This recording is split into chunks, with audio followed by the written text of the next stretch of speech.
James Conner, JuJu Smith-Schuster had recently did a little interview with Nate Burleson. Shout out to Nate Burleson, by the way, man. He's been killing it in the whole media field, man. Not only NFL, he does some stuff with entertainment television as well. Phenomenal cat, I think you'll beat him out at some point here. Well, that's my guy. That's kind of like my OG, man. When I first, like, even before I transitioned to the media, like when he was first making his transition, I talked to him a couple of times, man. Good dude.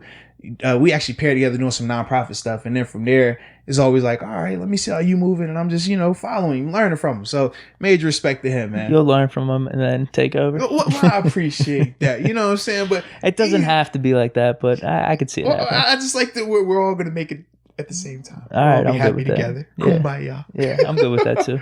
But he had JuJu Smith-Schuster and James Conner on, and basically their conversation was stemming towards them having bounce back seasons. And I felt like we always talk about JuJu and James Conner bounce back seasons. I feel like if you're in Pittsburgh or if you listen to our podcast, we've talked numerous of times about who's going to bounce back seasons. But I said, man, let's take it a step further, because we're all assuming that they will bounce back. We've both talked about our confidence in them in that department. But I want to know, who do you think will have the bigger 2020 season, the bigger bounce back between both of those guys? Because I think that's a difference between just assuming that they're both going to have good seasons.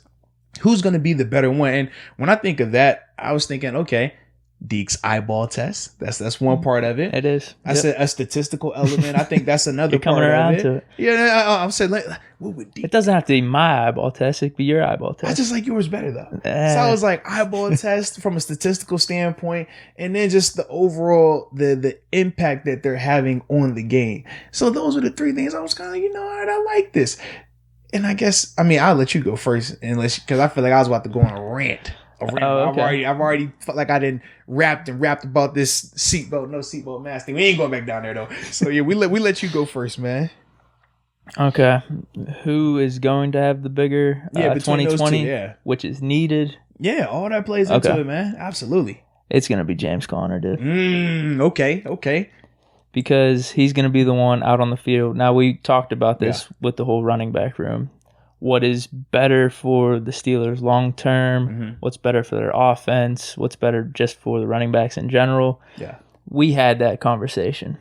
But if James Conner's healthy and he's playing good, I think objectively we could say Tomlin is going to keep him out there. He likes to ride the hot hand. Yeah. So he's going to be out there to 80 to 85% of the time. Now, whenever you have JuJu, now I will say this, even if either one of them have a disappointing season, I don't think that's going to kill us either way. Yeah. I said with the running backs, if Conner gets injured or he's not performing, I think a combination of Stone, McFarland will be fine. Same with JuJu. We have enough weapons at receiver, tight end, just in the passing game in general. Yeah. I think we'll make up for it, mainly because 7 is back. That's the main thing. But whenever you look at JuJu versus Conner, JuJu, he's just got a lot of other pieces around him in that passing game. Conner's going to be the one guy out there for 80 to 85% of the time where, that could be, 20 rushes, maybe 5 catches. JuJu could have 2 catches and we still have an awesome game. I think a philosophy just in general, you could probably test this. When a running game's rolling, it just makes it easier for an offense, easier for a team to win, kills the clock. You could make disguises, play action, all this other type of stuff. So I think it's needed for Conner. I think he's going to do it. I think JuJu's going to have a good year too. Yeah. But I just have a good feeling about Conner. You see his workouts. I think he's going to stay healthy. So I'm just feeling Conner with this. No, I like that, man. For me, I do agree with you. I think it'd be Conner. And you hit on it, man. We're talking about JuJu. We both are extremely high on Deontay Johnson. For James Conner right now, at his position, he is a class above the other guys as it stands today, because we don't know if Benny Snell is going to have the body transformation that we've seen in the past with the Le'Veon Bell or we saw last year with James Washington. So that's going to be interesting to see how that dynamic plays out, especially with no OTAs. With Anthony McFarland Jr., we know, okay, he's a rookie. He's already smaller. Yes, he can run crazy fast. He's a blazer, but he's going to be behind the 8 ball because of the lack of OTAs. And then with Jalen Samuels, he's more of a Swiss Army knife than a feature back. So just by that alone, James is the clear-cut best in that room. It's not a debate at all in that department. When we're talking JuJu, though, it's a debate right now who's going to be the number one receiver going forward between JuJu and Deontay Johnson. We both talked about on the last podcast how, man, Deontay needs to see 80, 90, 100 catches. Like, that's realistic for him. And we know if he did that, 53 catches last year and the success that he had without Big Ben, you have to assume that that's going to go up, and he's definitely deserved that. But then we also are high on Chase Claypool because of what he brings from an athletic standpoint, being a big body, fast target. Then we saw the emergence of James Washington last year. So when we're talking about JuJu, it's not clear cut that he is the best in that room right now. So when we're looking at that, it's still going to be a conversation or debate of, all right, how much attention is he going to be getting? How many throws? How many targets? And that's where I'm like, man, I don't really think his impact is going to be as crazy as James is because of the opportunities there.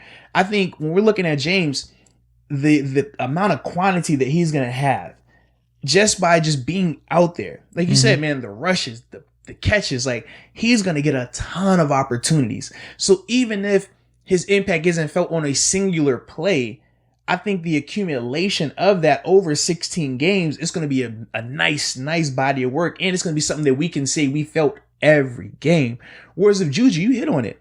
He can have one game where he has 2 catches. He can have another game where he has 7 catches. But the impact is going to shift, I think, week to week, depending on how Eric Ebron is impacted. Again. Yeah, we got so many other weapons. McDonald, how would Chase Claypool, how would Deontay Johnson, how would James Washington, like, you look at all these other guys. Listen, we're all saying that well, not all of us. I've said that since Ben's coming back, even before the injury, we would rather him balance the offense out just a little bit, take a little bit less of those pass attempts, right? Slow it down a little bit, run the ball more. There's no way you can do that and still have Deontay Johnson get 100 receptions, JuJu get 100 receptions, Chase Claypool get 60 receptions, James White, like Eric Ebron get all these receptions. Like, it's just not enough. Like, that's not going to happen like that. So when I'm thinking about all those things, everything is pointing to James Conner. And I understand we're going to have the whole discussion of, well, health or no health. Right now, we're having the conversation with the assumption that everybody's going to be healthy, because otherwise there's so many different rabbit holes we could go down in terms of, well, if he gets hurt, well, this guy got hurt with that. And we don't need to do that right now.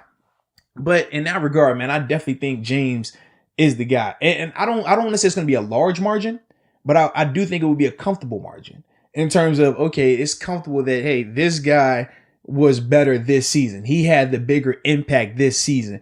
But will they both have good seasons this year? Absolutely. I think they will.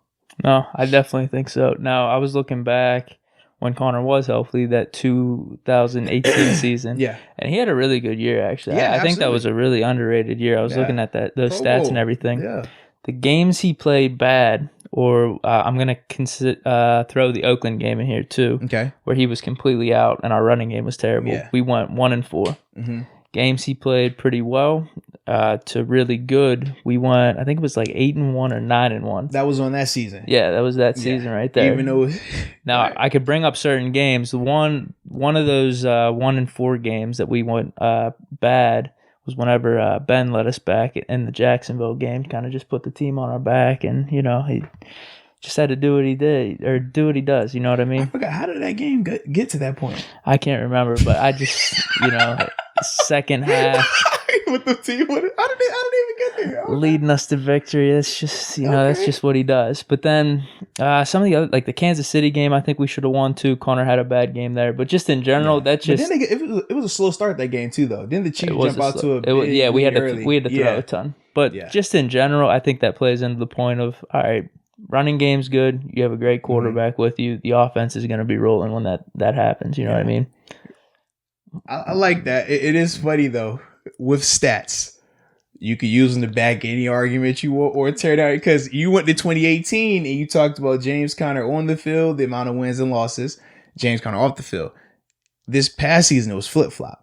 The games that James Conner was out there, their win-loss was a lot worse than the games when he wasn't out there. They won a lot more. And that was the weird dynamic where they're like, do you want to go that road? Because technically, that's just going off of the... No, Ben's the main factor, though. This is just like icing on the cake. But see, you say Ben's the main factor. That 18 season, I can say AB was the main factor. Ooh, I don't know about that, dude.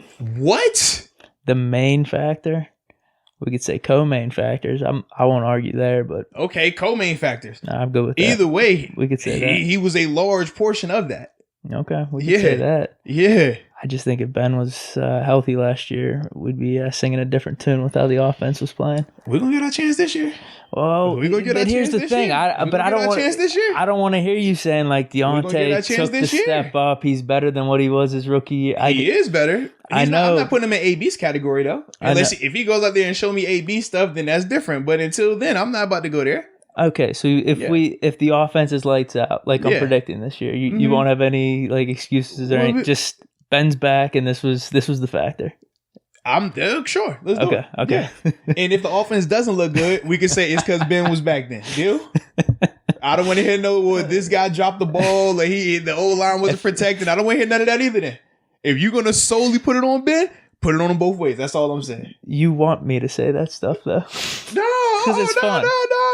And it's true. I disagreed. It's gonna be true. I just said sure, I'll do that. So you just agree to that as well. Let's take your agreement back.